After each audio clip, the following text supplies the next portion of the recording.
Hello friends and welcome back to our workshop. तो I hope कि आप ये वर्कशॉप एंजॉय कर रहे होंगे। अभी तक आपने जितना भी कोड हमने किया है आपने भी उतना ही कोड किया होगा, और अगर आपने नहीं किया देन ये आपके लिए यूज़फुल नहीं होगे। और आगे भी हम जो भी बात करेंगे, जो भी डिस्कशन करेंगे या फिर जो भी कोडिंग करेंगे, वो सब आपके लिए उतना यूज़फुल नहीं होगा अगर आप उसको प्रैक्टिकली इम्प्लीमेंट नहीं कर रहे हैं तो।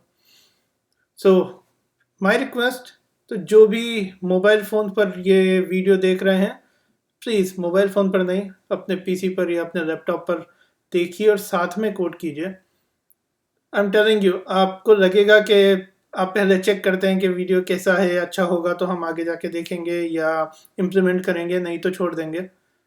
वो आगे जाके कुछ भी नहीं होता है। हम देखते हैं मोबाइल में और फिर हम उसको भूल जाते हैं और हमें लगता है कि हमने सब कुछ कवर कर लिया है। तो अगर आप इस वर्कशॉप का बेस्ट रिजल्ट चाहते हैं तो प्लीज़ कोड विद मी।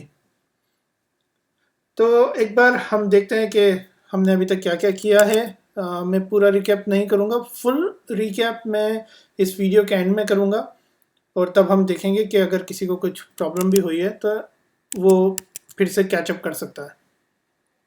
तो हमने बात की थी नोड सर्वर की, हमने नोड सर्वर बनाया भी था, स्टार्ट भी किया था, it was good. Server stop करने के लिए हम कंट्रोल सी प्रेस करते हैं, याद रखिए कंट्रोल सी। और कुछ लोगों को प्रॉब्लम हो रही थी कि नोड इंस्टॉल तो कर लिया लेकिन उसके बाद क्या करें। तो देखिए, मैं जो यूज़ कर रहा हूँ, मैं मैक यूज़ कर रहा हूँ। आप अगर विंडोज़ यूज़ कर रहे हो तो विंडोज़ में सिंपली कमांड प्रॉम्प्ट ओपन कीजिए और सारी कमांड यहाँ पर जो हम रन कर रहे हैं, मैं इस विंडो में रन कर रहा हूँ, वो आप कमांड प्रॉम्प्ट पे रन कीजिए। और जो भी हम कमांड रन कर रहे हैं, लाइक सर्वर स्टार्ट करने के लिए, वो आपके जिस फोल्डर में आपने प्रोजेक्ट बनाया है। और मैं आपको सजेस्ट करूँगा कि प्लीज़ आप एक ऐसा अपना फोल्डर स्ट्रक्चर बनाइए, सी ड्राइव में या डी ड्राइव में, उसमें आप रखिए अपने पूरे प्रोजेक्ट्स। मैं यूजुअली नाम देता हूँ हैंड्स ऑन करके, या माई प्रोजेक्ट्स, या माई वेब डेवलपमेंट प्रोजेक्ट्स। तो आप कुछ भी ऐसा एक पेरेंट फोल्डर बनाइए, उसके अंदर एक फोल्डर बनाइए like first web app.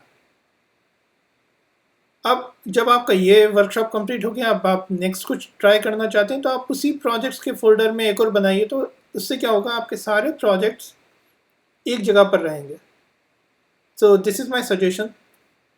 Node start करने के लिए जो भी नोड सर्वर बनाया है हमने, आपको सिर्फ एक कमांड लिखनी होती है, नोड, और जो भी फाइल जिसमें हमने कोड लिखा है ये वाला, उस फाइल को एग्जीक्यूट करते हैं। अब आप इस फाइल का नाम कुछ भी दे सकते हैं। आप उसको app.js कर सकते हैं, server.js कर सकते हैं, xyz.js कर सकते हैं। So it does not matter. So मैंने इसका नाम दिया है नोड सर्वर, और इसको स्टार्ट करने के लिए मैं सिंपली लिखूंगा नोड सर्वर।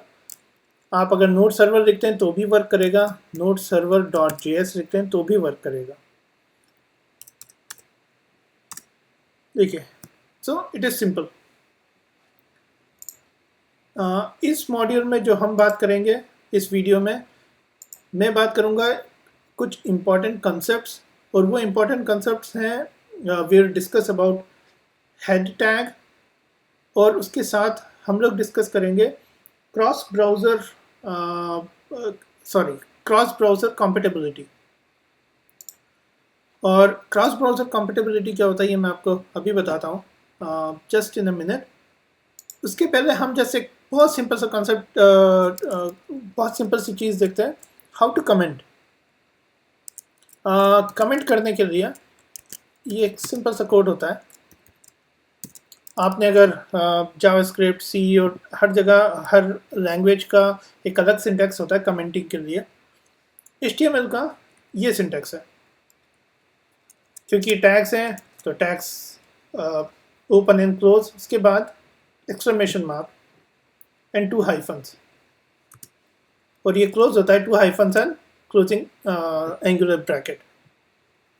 इसके बीच में आप कुछ भी लिखेंगे ये कमेंट में हो जाएगी, और usually comment is a good practice.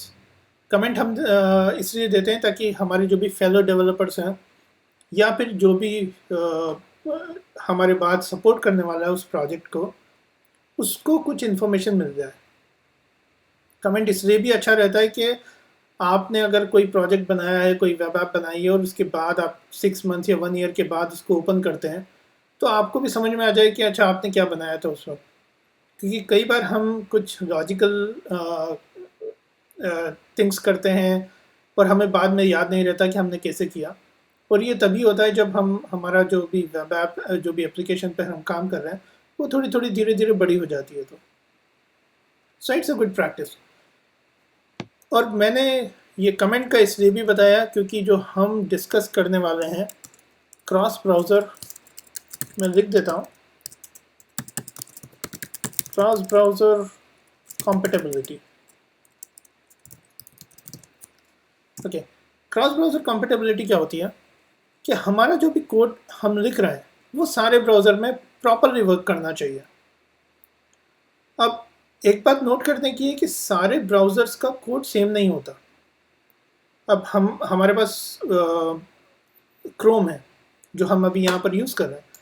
Chrome use करता है V8 जावास्क्रिप्ट इंजन, लेकिन जो हमने नोट जब डिस्कस किया था तब बात की थी। लेकिन मोज़िला कुछ और यूज़ करता है, उसका रेंडरिंग इंजन अलग होता है और उसका भी कोड अलग है। आई का कोड अलग है, माइक्रोसॉफ्ट का जो नया ब्राउज़र है एज, उसका कोड अलग है। तो सारे ब्राउज़र्स अलग अलग कंपनीज़ के हैं और उनके कोड और उनके रेंडरिंग इंजन्स अलग अलग हैं। तो सारे ब्राउज़र में ऐसा ज़रूरी नहीं है कि सारे फीचर्स इक्वल होंगे। ओके, तो हम ये चाहते हैं कि जो भी कोड हम लिख रहे हैं वो सारे ब्राउज़र पर वर्क करे।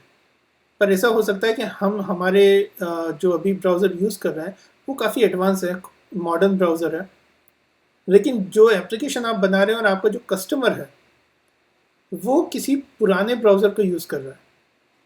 बेस्ट एग्जांपल है IE, इंटरनेट एक्सप्लोरर। अब माइक्रोसॉफ्ट ने इंटरनेट एक्सप्लोरर बंद कर दिया है, लेकिन अभी भी बहुत से ऐसे कस्टमर्स हैं जो विंडोज़ यूज़ करते हैं जिनमें IE अभी भी एक्टिव है, और बहुत से लोग IE 7, 8 और 9 भी यूज़ करते हैं। और अभी जो भी मॉडर्न HTML5 और मॉडर्न जावास्क्रिप्टिंग, मॉडर्न ब्राउज़र्स हैं, वो सब ने एडवांस टॉपिक्स इम्प्लीमेंट करना स्टार्ट कर दिया है। तो आपके जो भी फीचर्स हैं वो इन पुराने ब्राउज़र पर या इन पुराने वर्जन्स पर वर्क नहीं करेंगे। लाइक HTML5 का 5 does not work on 7, 8 and 9, बहुत से ऐसे फीचर्स हैं। सो उसके लिए क्या किया जाए? तो उसके लिए एक ऑप्शन रहता है और वो मैं आपको बताऊंगा एक लाइव एग्जांपल से, और वो है बूटस्ट्रैप में। बूटस्ट्रैप आपने सुना होगा, एक बहुत ही अच्छी UI लाइब्रेरी है जो आपका CSS बहुत अच्छे से इम्प्लीमेंट करती है, बहुत फैसिलिटी प्रोवाइड करती है। रिस्पॉन्सिव वेब एप्लीकेशन के लिए it is one of the best. तो इसमें मैं आपको ये कोड दिखाऊंगा, अगर आपको नहीं दिख रहा है let me zoom it a little bit. Okay, ये देखिए HTML5 shims and Respond.js for IE8 support. तो इसको कोड लिखने का बहुत सिंपल सा तरीका है, हम यहाँ पर लिखते जाएंगे। हम स्टार्ट करेंगे इफ lt IE9। तो ये क्या होता है, जो भी मॉडर्न ब्राउज़र्स हैं वो इस कोड को इग्नोर कर देंगे और ये कोड सिर्फ एग्जीक्यूट होगा इस कंडीशन के बेसिस पे।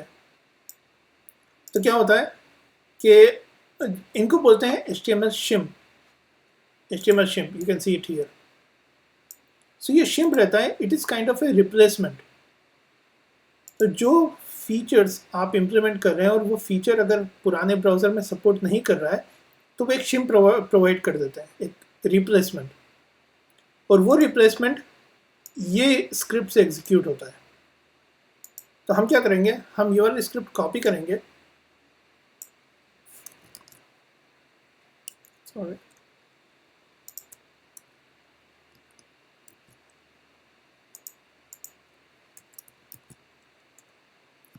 और इस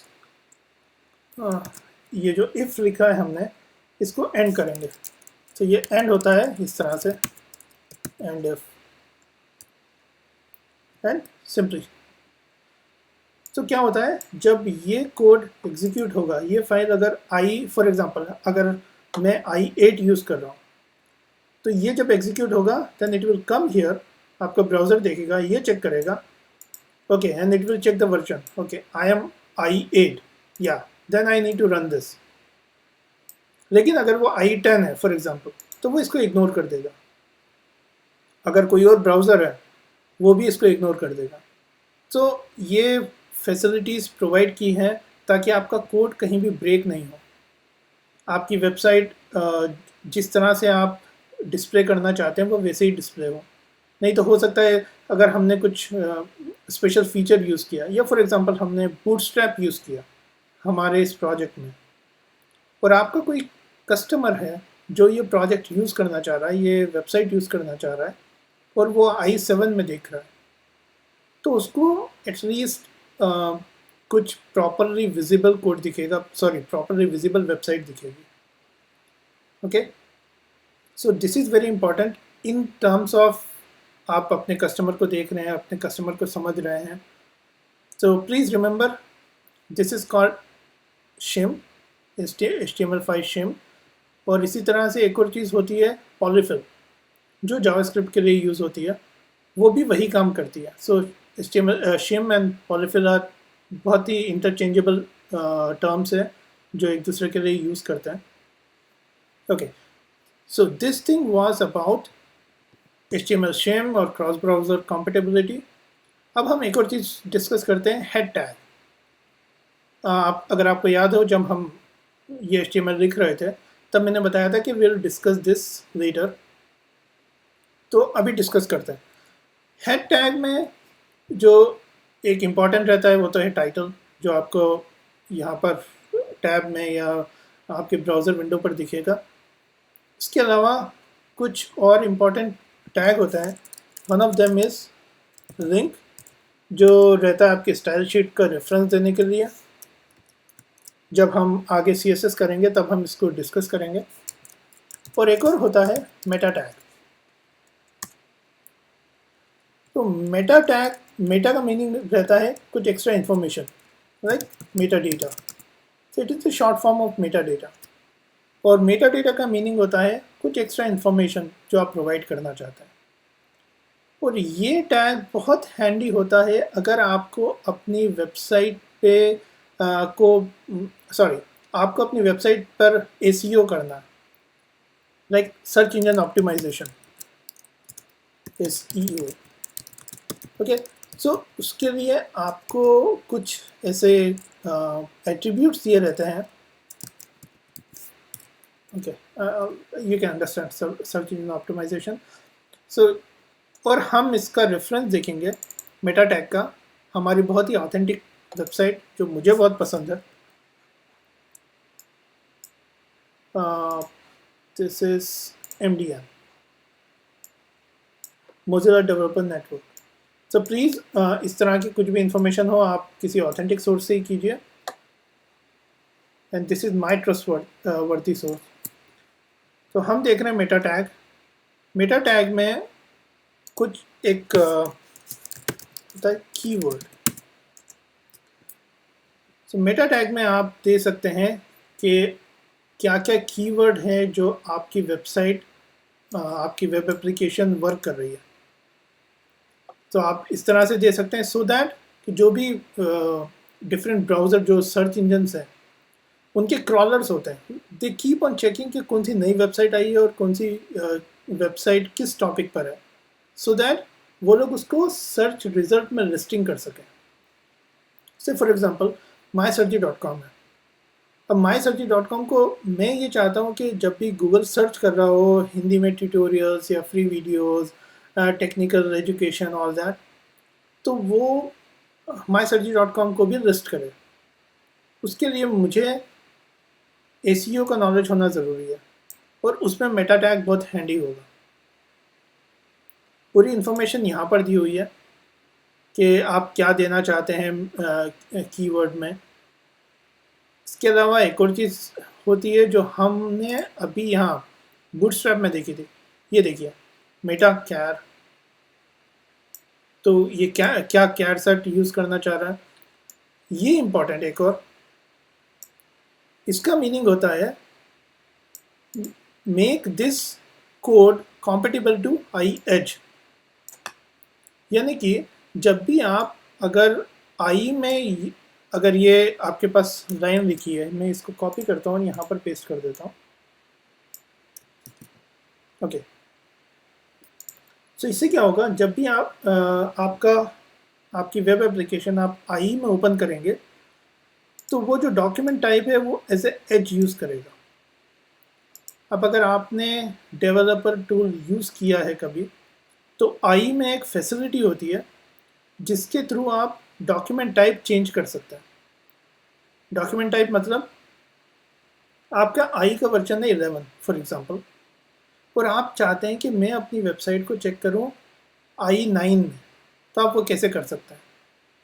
उसका एक ऑप्शन है, हम लोग आगे भी डिटेल्स में डेवलपर टूल डिस्कस करेंगे, लेकिन अभी आप क्या कर सकते हैं, F12 प्रेस कीजिए आपके ब्राउज़र पे, आपके आई में, और वहाँ पर एक ऑप्शन आता है डॉक्यूमेंट टाइप, और वहाँ लिस्ट रहती है कि कौन कौन से डॉक्यूमेंट टाइप्स हैं।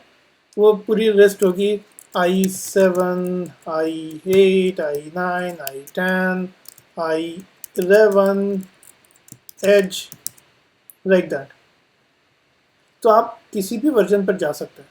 तो वो क्या करेगा, अगर मैंने 8 सेलेक्ट किया तो वो पेज को रिफ्रेश करेगा and it will open it as i8। Okay, so ये बता रहा है, इसका मीनिंग है कि this is compatible to I edge. Okay, अगर आपको ये समझने में डिफ़िकल्ट लगा हो, कोई बात नहीं, थोड़ा धीरे धीरे जाकर आपको ये समझ में आ जाएगा। So we are in no hurry, और टेंशन मत लीजिए, धीरे धीरे करके ये कॉन्सेप्ट समझ में आ जाते हैं। एक और रहता है व्यू पोर्ट। व्यू पोर्ट यानी जो भी आपकी स्क्रीन दिख रही है, अब आपने कोई वेबसाइट नॉर्मल डेस्कटॉप पर ओपन की है या मोबाइल पर ओपन की है, तो वो जो भी आपका एरिया दिख रहा है जिसमें पूरी स्क्रीन आ रही है, that is called viewport. और यहाँ कंटेंट दिया है, content should be equal to device width. तो अगर आप ऐसा देते हैं, इट मीन्स आपका जो भी कंटेंट डिस्प्ले होगा it will take full width. कई बार वो श्रिंक हो जाता है, कई बार एक्सपैंड हो जाता है, इस तरह से नहीं होगा। तो मेटा टैग्स के बहुत सारे डिफरेंट यूसेज हैं। एक और इंटरेस्टिंग यूज है मेटा टैग का, और मैं ये एमडीएन पर ही दिखाऊंगा कि मेटा टैग में एक एट्रीब्यूट होता है दिस HTTP को। इसमें अलग अलग वैल्यू हो सकती है। तो एक वैल्यू होती है रिफ्रेश। रिफ्रेश होने के बाद आप दीजिए कंटेंट में कुछ टाइम दीजिए और एक URL दीजिए। तो वो क्या करेगा, जैसे यहाँ पर 3 सेकेंड्स दिया है, अगर आप ये अपने पेज में डालेंगे तो वो क्या करेगा, 3 सेकेंड्स बाद आपके पेज को रीडायरेक्ट कर देगा मोजिला से। एक बार टेस्ट करके देखते हैं, I hope it works. Okay, 1 2 3, सी। तो इसने क्या किया, मोजिला पे जैसे ही आपका पेज पूरी तरह से लोड हुआ, आफ्टर 3 सेकेंड्स इसने मोजिला पे रीडायरेक्ट कर दिया। तो ये चीज़ अभी आपको लग रहा होगा कोई ऐसा क्यों करेगा, लेकिन जस्ट थिंक अबाउट इट। आपको कोई एक एडवर्टाइजमेंट या कोई कैंपेन देना है जो सिर्फ 3-4 सेकेंड्स तक ही रहे, उसके बाद वो आपकी वेबसाइट पर रीडायरेक्ट कर दे। So this will become very handy on that. इसी तरह से बहुत सारे और यूसेज हैं, तो please visit Mozilla developer network या कोई भी ऑथेंटिक वेबसाइट जिसमें मेटा टैग के बारे में डिटेल में दिया हो। इससे आप अपने वेबसाइट्स, अपनी वेब एप्लीकेशन को इम्प्रूव कर सकते हैं। एक और चीज़ उसमें इम्पोर्टेंट है, जिससे क्या होता है, अगर आप ये नहीं चाहते हैं कि आपकी वेबसाइट सर्च इंजन में लिस्ट हो, उसके भी ऑप्शंस मेटा टैग में दिए हुए हैं। So use it, it is very handy. सारी वेबसाइट में यूज़ में नहीं आता है, लेकिन अगर आपकी कंज्यूमर फेसिंग वेबसाइट है, लाइक सोशल मीडिया या पब्लिक वेबसाइट है, तो ये बहुत इम्पॉर्टेंट हो जाता है। So this was the thing for this video. मैं यही इम्पॉर्टेंट कॉन्सेप्ट आपके साथ कवर करना चाह रहा था। हमारी वेबसाइट अभी भी वैसी ही है, थोड़ा इसमें कुछ भी कलर्स वगैरह लेआउट अभी तक कुछ भी नहीं हुआ है। Okay, I need to save this and yeah, so next video में हम कवर करेंगे CSS और थोड़ा कलर करेंगे, स्टाइलिंग करेंगे, हमारी वेबसाइट को थोड़ा वेब एप्लीकेशन को अच्छा बनाएंगे। और मैं CSS के छोटे छोटे कॉन्सेप्ट भी यूज़ करूँगा, बेस्ट प्रैक्टिसेस भी यूज़ करूँगा, कि आपको सजेस्ट करूँगा कि इस तरह से कीजिए, इस तरह से मत कीजिए। और प्लीज़ आप यूज़ कीजिए, ये वीडियोस देखिए और मेरे साथ में कोडिंग कीजिए, क्योंकि अब जैसे जैसे हम CSS करते रहेंगे, विल डू इट फास्ट। सो अगर अभी तक आपने कैचअप नहीं किया है, this is the time, please code कीजिए। और एक और इम्पॉर्टेंट बात मैं आपसे करना चाहता था कि प्लीज़ प्रोवाइड योर कमेंट्स। अगर आपको वीडियोस अच्छे लग रहे हैं तो please do like it. Unfortunately हम लोग नेगेटिव कमेंट तो बहुत जल्दी देते हैं, लेकिन पॉजिटिव बहुत कम देते हैं। तो प्लीज़ अगर आपको अच्छा लगा हो तो आप लाइक कीजिए, कमेंट कीजिए। अगर आपको अच्छा नहीं लगा हो तो प्लीज़ सजेस्ट द इम्प्रूवमेंट। मैं हमेशा अप्रिशिएट करता हूँ पॉजिटिव फीडबैक्स को, पॉजिटिव क्रिटिसिज्म को भी।